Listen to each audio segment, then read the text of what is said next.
नमस्कार। PIL subject में हम विधिक सहायता पढ़ रहे थे। लीगल एड या लीगल असिस्टेंस। विधिक सहायता के प्रावधान सीपीसी में, सीआरपीसी में, आईपीसी में और कॉन्स्टिट्यूशन में कहाँ कहाँ है, इसके संबंध में हर बार आपके क्वेश्चन पेपर में क्वेश्चंस पूछे जाते हैं। तो मैंने सीपीसी में आपको पढ़ाया कि लीगल एड के संबंध में ऑर्डर 33 जो निर्धनवाद में था। सीआरपीसी में सेक्शन 303 और 304 को मैंने पढ़ाया आपको, जिसमें विधिक सहायता के प्रावधान थे। आज हम संविधान में विधिक सहायता के प्रावधान कहाँ कहाँ है, उसके संबंध में कौन से आर्टिकल्स में क्या क्या दे रखा है, और उसके संबंध में महत्वपूर्ण रूलिंग्स सुप्रीम कोर्ट में जो निर्णय दिए हैं उनको भी हम आज पढ़ेंगे। तो सबसे पहले हमारे सामने ये क्वेश्चन अराइज होता है, विधिक सहायता का क्या तात्पर्य है, जो कि मैं पहले भी आपको पढ़ा चुकी हूँ। आज फिर से आपके जब भी क्वेश्चन आए, चाहे किसी भी संबंध में आए कि संविधान में, सीपीसी, सीआरपीसी, जिस पे भी आए कि विधिक सहायता के क्या प्रावधान है, तो स्टार्टिंग आप विधिक सहायता के अर्थ से ही कीजिएगा। तो एक बार हम फिर देख लेते हैं विधिक सहायता का क्या तात्पर्य है। विधिक सहायता नागरिकों के लिए एक ऐसी व्यवस्था है जहां राज्य समानता, स्वतंत्रता और समन्याय के दायित्व से निर्धन, दलित और अभावग्रस्त व्यक्ति को उसकी पसंद के अभिभाषक यानी अभिवक्ता प्रदान कर विधिक सेवा के माध्यम से सामाजिक, आर्थिक न्याय आदि प्रदान करता है। सिंपल शब्दों में हम विधिक सहायता का तात्पर्य है जो अभिभाषक या अधिवक्ता रखने में असमर्थ है उसे एडवोकेट उपलब्ध कराया जाना, जिससे कि सामाजिक और आर्थिक न्याय प्राप्त किया जा सके। क्योंकि बिना प्रतिनिधित्व के एक निर्धन व्यक्ति या अभावग्रस्त व्यक्ति को न्याय प्राप्त नहीं हो सकता। अब हम देखते हैं भारतीय संविधान में प्रावधान क्या क्या है।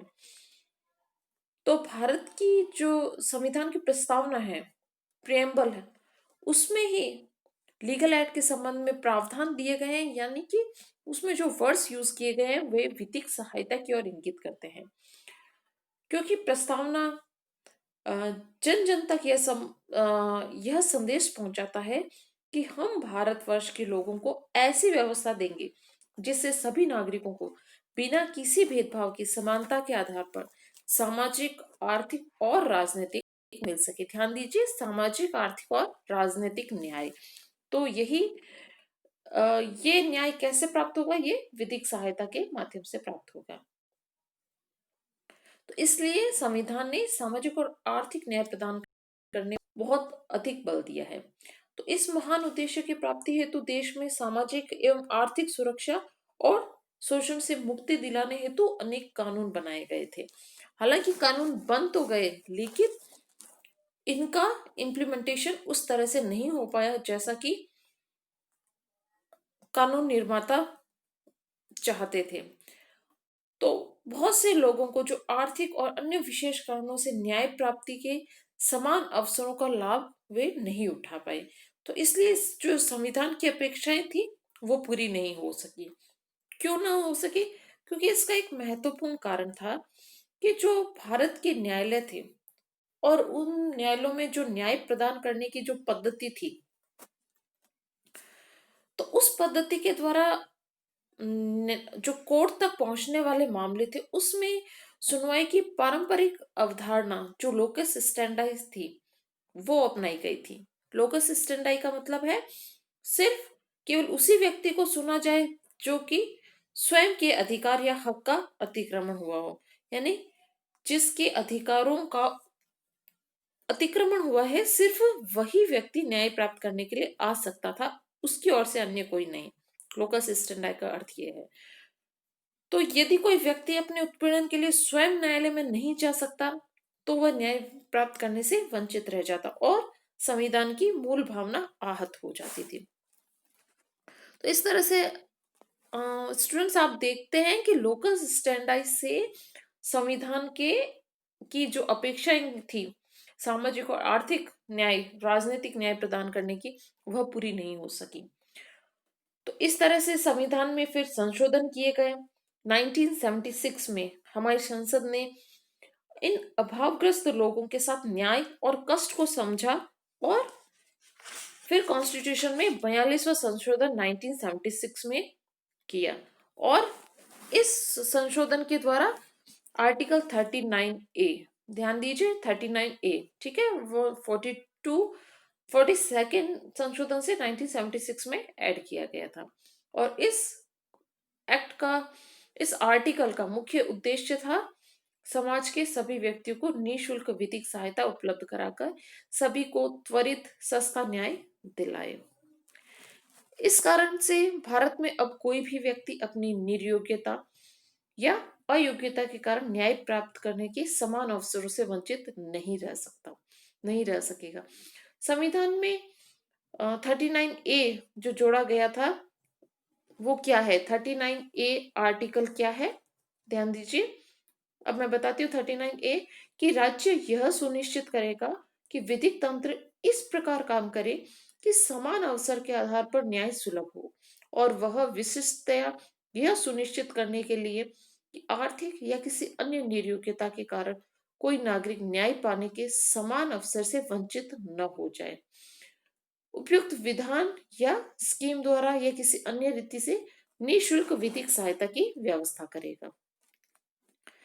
यानी कि 39A में मुख्यतः दो तीन बातें क्या होगी कि न्याय सुलभ हो और न्याय पाने का जो समान अवसर उससे व्यक्ति कोई वंचित ना हो, और निःशुल्क विधिक सहायता की व्यवस्था हो। ठीक है, यानी कि जिसके पास साधन ना हो उसे निःशुल्क विधिक सहायता प्रदान करने का यह प्रावधान है। संविधान का यह उपबंध जो आर्टिकल 39A है वह राज्य की विधिक व्यवस्था को इस प्रकार संचालित करने के लिए अधिनियमित किया गया है कि समाज का कोई भी व्यक्ति केवल आर्थिक या अन्य किसी अयोग्यता के कारण न्याय पाने से वंचित न रह सके। सभी को न्याय पाने के समान अवसर उपलब्ध हो, और जो व्यक्ति आर्थिक या अन्य योग्यताओं से पीड़ित है उन्हें निःशुल्क विधिक सहायता उपलब्ध हो।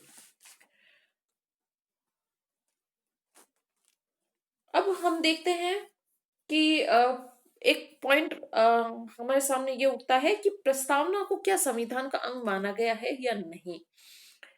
तो यह जो प्रावधान है वह राज्य के नीति निर्देशक तत्वों से संबंधित है। कौन सा? Article 39A। 39A नीति निर्देशक तत्व राज्य के ऊपर दायित्व डालता है। तो यह संविधान के भाग 4 जो डायरेक्टेटिव प्रिंसिपल्स नीति निर्देशक तत्व, वो भाग 4 में है। तो इस भाग के तहत क्या होता है कि न्यायपालिका ने उसे तभी से ही महत्व देना प्रारंभ कर दिया क्योंकि यह अनुच्छेद संविधान की प्रस्तावना में नागरिकों को जिस समान न्याय का वचन दिया गया उसे सुनिश्चित करने के लिए और विधि के समक्ष समता और विधि का समान संरक्षण देने की जो गारंटी दी गई है उसे पूरा करने के लिए संकल्पबद्ध है। यदि कोई निर्धन या किसी निर्योग्यता से पीड़ित व्यक्ति न्याय पाने के समान अवसर से वंचित रह गया तो उसके लिए न केवल यह अनुच्छेद निरर्थक हो जाएगा बल्कि संविधान की प्रस्तावना जो कि संविधान की आत्मा है उसमें अंतर्विष्ट न्याय का मूल उद्देश्य ही विफल हो जाएगा। तो पहले प्रस्तावना को संविधान का अंग मानने पर विवाद था, लेकिन केशवानंद भारती वर्सेस केरल जो कि 1973 में वाद हुआ था और सुप्रीम कोर्ट में इसमें निर्णय दिया कि इसे संविधान का भाग मान लेने के बाद अब कोई विवाद नहीं रह गया है। यानी कि केशवानंद भारती वर्सेस केरल में प्रस्तावना को संविधान का भाग मान लिया गया है। तथापि सामाजिक, आर्थिक और राजनीतिक न्याय, अवसर की समानता और बंधुत्व अब प्रस्तावना के मात्र प्रेरणा तत्व नहीं है, ये संविधान के अब अंग हो गए हैं। ठीक है, प्रस्तावना जब संविधान का भाग हो गई है तो प्रस्तावना में दिया गया जो सामाजिक, आर्थिक और राजनीतिक न्याय है वह भी अब संविधान का भाग हो गया है। तो इस संबंध में जस्टिस पीएन भगवती ने कहा कि प्रस्तावना में जो उद्घोषित सामाजिक, आर्थिक और राजनीतिक न्याय है और पद की समानता का जो शब्द दे रखे हैं, उन सिद्धांतों को अंतर्विष्ट करते हैं और संक्षिप्तीकरण में रखते हैं जो समस्त संविधान में व्याप्त है। यानी कि संविधान की जो मूल भावनाएं वो इसमें सारगर्भित हो गई है। अब नेक्स्ट वीडियो में हम जो आर्टिकल्स हैं, आर्टिकल 14, 15, 16, 17, 20, 21, ये 38, 39, इन सबको हम स्टडी करेंगे। Thank you.